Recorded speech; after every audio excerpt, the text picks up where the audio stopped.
بیا بریم بالا بیا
سلام به همه عزیزان، به همه بینندگان و به همه دوستدارانی که میخوان با دستگاه سنگین کار کنن میتونن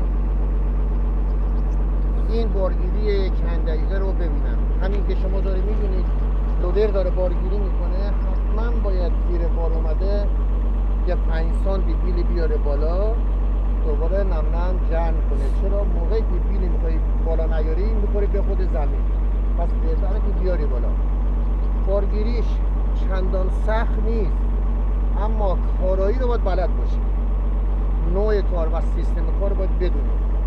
چه اندازه گاز بدی و چه اندازه گاز ندی دیگه پای تو زیر پدال خودش معلومه. یعنی خودت اون بالا حس میکنی، یه احساس خوبی داری نسبت به لودر. چه اندازه داخلش بار رفت چه اندازه نرفت، شما از همون بالا با وجودی که اصلا شما بیل رو نمیبینی ولی میدونی. تا ویدیوی بعد، خدا نگهدار.